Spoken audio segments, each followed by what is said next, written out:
गरीब किसान की कहानी। अपने लिए तो हर कोई जीता है, लेकिन जो लोग दूसरे के लिए जीते हैं वही लोग हमेशा याद किए जाते हैं और ऐसे लोगों की मदद भी ईश्वर खुद करते हैं। इसी सोच पर आज हम एक ऐसी गरीब किसान की कहानी बताने जा रहे हैं जिनसे हम सभी को जीवन जीने की प्रेरणा मिलती है। तो चलिए इस गरीब किसान की कहानी को जानते हैं। एक बार की बात है, एक गांव में गरीब किसान अपनी पत्नी के साथ रहता था। उसके पास एक गाय और थोड़ी सी खेती के लिए जमीन थी, जहां वह दिन भर अपने खेतों में काम करता था, तब कहीं जाकर उसे खाने के लिए अनाज हो पाते थे। इस तरफ से किसान अपना किसी तरह जीवन गुजारा करते थे, जिस कारण से किसान की पत्नी हमेशा अपने भाग्य और भगवान को कोसती रहती थी कि ना जाने किस जन्म का पाप इस जन्म में भरना पड़ रहा है, जो कि गरीबी में जीवन जीना पड़ रहा है। पत्नी की बातों को सुनकर किसान मन ही मन खुद को और अपने भाग्य को कोसता रहता था कि न जाने कब उसके किस्मत के भाग्य बदलेंगे।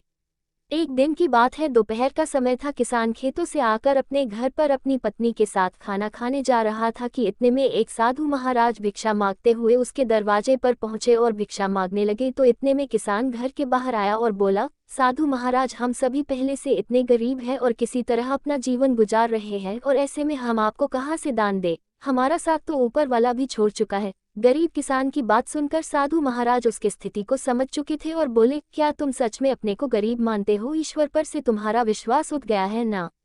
तो साधु की बातों को सुनकर हामी भर दी और किसान बोला, हाँ महाराज, हमारे साथ कुछ ऐसा ही है। अब आप ही चाहो तो आपके आशीर्वाद से शायद हमारी किस्मत बदल जाए। तो किसान की यह बात सुनकर साधु महाराज ने कहा, ठीक है, जैसा हम कहते हैं ठीक वैसे ही करते जाओगे। तो गरीब किसान बोला, क्या करना होगा हमें जिससे हमारे अच्छे दिन आ जाए और हमारी गरीबी दूर हो जाए? तो साधु महाराज बोले, ठीक है, आज से वह काम करना पड़ेगा जिससे ईश्वर तुमसे प्रसन्न हो। सबसे पहले अपने गाय को बेच दो और गाय के बदले मिले पैसों से अनाज खरीद कर ले आना। साधु की यह बात सुनकर किसान भौचक्का रह गया।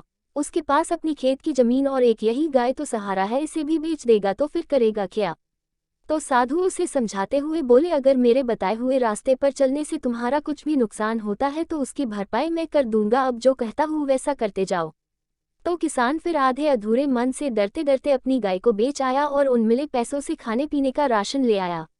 और फिर साधु के कहने पर किसान और उसकी पत्नी ने मिलकर भोजन तैयार किए, जिसके बाद वे राहगीर चलते हुए लोगों को बुलाने लगे और भगवान के प्रसाद के रूप में भोजन करने का आग्रह करने लगे। फिर जो भी उधर से गुजरता गरीब किसान उन्हें भरपेट भोजन कराते, जिससे राहगीर काफी खुश होते और फिर उन्हें इस नेक कार्य के लिए ढेर सारा आशीर्वाद और अपनी इच्छानुसार धन भी देते, जिससे वे फिर से मिले इन पैसों से लोगों को भोजन कराए। इस तरह साधु महाराज के कहने पर यह रोज का सिलसिला चलने लगा। हर दिन गरीब किसान अब मिले पैसों से भोजन प्रबंध करते, जिससे राह चलते लोग प्रतिदिन उसके यहाँ भोजन करते और दान के रूप में किसान को कुछ न कुछ धन जरूर देते जाते, जिससे गरीब किसान के दान की बात धीरे धीरे दूर दूर तक फैलने लगी थी। फिर धीरे बड़े बड़े नगरों के सेठ, साहूकार, व्यापारी, राजा दरबारी, जो कोई भी उस गांव से गुजरता उस किसान के यहाँ ही भोजन करता और बदले में किसान को इस महान कार्य के लिए ढेर सारा धन भी देते जाते थे, जिससे धीरे धीरे गरीब किसान मिले पैसों से अमीर होने लगा और अब एक गाय के बदले कई ढेर सारे गाय खरीद लाए और अपने भोजन कार्य को भी बढ़ाने लगा।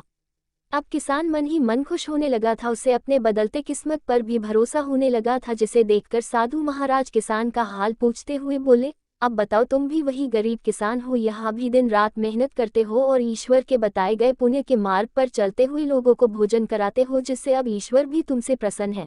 पहले जहाँ खुद के लिए मेहनत करते थे, खुद के लिए ही सोचते थे, लेकिन अब दूसरों के भलाई के बारे में सोचने लगे हो, तो ईश्वर भी अब तुम्हारे इस नेक कार्य में तुम्हारा साथ देते हैं। यानी हम सभी ईश्वर को कोसते तो जरूर है, लेकिन ईश्वर के बताए मार्ग पर चल नहीं सकते। ईश्वर से पाने के लिए हर कोई इच्छा तो रखता जरूर है, लेकिन पहले ईश्वर के आशीर्वाद पाने के लिए खुद को वैसा बनाना पड़ता है। यानी हम जैसा करते हैं, हमारे कर्मों के अनुसार ही हमारे भाग्य का निर्धारण होता है। साधु की यह बात को सुनकर किसान को अब समझ में आ गया था, अगर सच में जीवन में अमीर बनना है तो सबसे पहले हमें अपनी सोच बदलनी होगी। अपने लिए तो हर कोई जीता है, यदि हम दूसरों के लिए जीना शुरू करते हैं तो ईश्वर भी हमारी सहायता जरूर करते हैं। इस कहानी से हम सभी को यही शिक्षा मिलती है कि हमें अपने भाग्य और किस्मत के भरोसे रहकर खुद को कोसने के बजाय हमें लोगों के लिए यदि जीना शुरू करते हैं तो निश्चित ही ईश्वर हमारे साथ हमेशा होता है। और ऐसा हम तभी कर सकते हैं जब हम अपनी सोच से बाहर निकलकर दूसरे के लिए जीना शुरू करते हैं।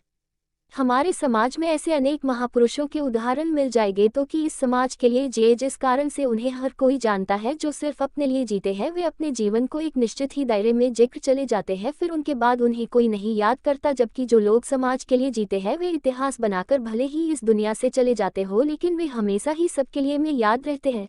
इस तरह यदि हमें भी अपने जीवन में आगे बढ़ना है तो अपनी सोच बदलनी होगी और खुद के बजाय अपने लोगों अपने देश के बारे में सोचना चाहिए। तभी हम जीवन पाने का सही महत्व जान पाएंगे और दूसरों के लिए उदाहरण बन पाएंगे।